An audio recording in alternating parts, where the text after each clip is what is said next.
देशी गाय संशोधन व प्रशिक्षण केंद्रास अजितदादा पवार यांचं नाव देण्यास मान्यता. महाराष्ट्र कृषी शिक्षण व संशोधन परिषदेच्या 122व्या बैठकीत निर्णय.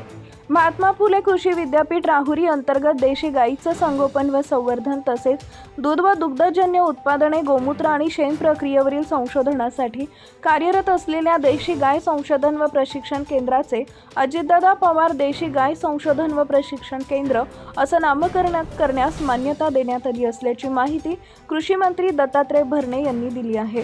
भोसले नगर पुणे इथं संपन्न झालेल्या महाराष्ट्र कृषी शिक्षण व संशोधन परिषदेच्या 122व्या बैठकीत हा महत्त्वपूर्ण निर्णय घेण्यात आला.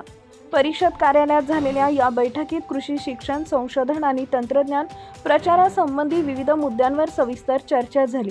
या प्रसंगी प्रधान सचिव विकासचंद्र रस्तोगी, कृषी आयुक्त सूरज मांढरे, कृषी परिषदेच्या सचिव तथा महासंचालक डॉक्टर वर्षा लड्डा उंटवाल, उपाध्यक्ष तुषार पवार, कुलगुरू डॉक्टर संजय भावे, कुलगुरू डॉक्टर इंद्रमणी, कुलगुरू डॉक्टर विला खर्चे, कुलगुरू डॉक्टर शरद गडाख, अशासकीय सदस्य विनायक काशीद, कृषी शास्त्रज्ञ विनायक कातकडे, उपसचिव प्रतिभा पाटील, डॉक्टर मंगल कदम, डॉक्टर प्रशांत बोडके यांच्यासह प्रमुख अधिकारी उपस्थित होते. या बैठकीत देशी गाय संशोधन व प्रशिक्षण केंद्राच्या उर्वरित बळकटीकरणासाठी आवश्यक खर्चास प्रशासकीय मान्यता मिळावी यासाठी शासनाकडे शिफारस करण्यात आली.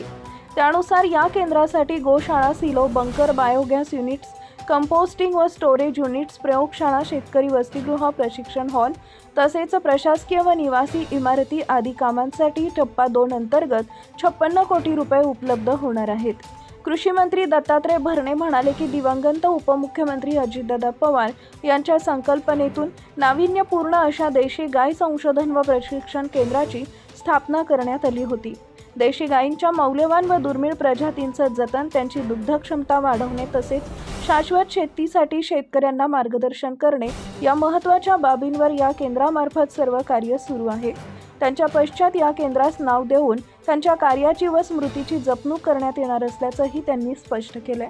बैठकीत राज्यातील कृषी शिक्षणाची गुणवत्ता उंचावणे, संशोधन अधिक परिणामकारक करणे आणि नव्या तंत्रज्ञानाच्या शेतकऱ्यांपर्यंत जलद प्रसार करण्याबाबतही सखोल चर्चा झाली.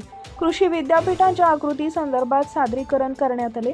राज्यातील कृषी विद्यापीठे व संशोधन संस्थांमधील समन्वय अधिक मजबूत करून शेती क्षेत्राला नवी दिशा देण्याचा निर्धार यावेळी व्यक्त करण्यात आला.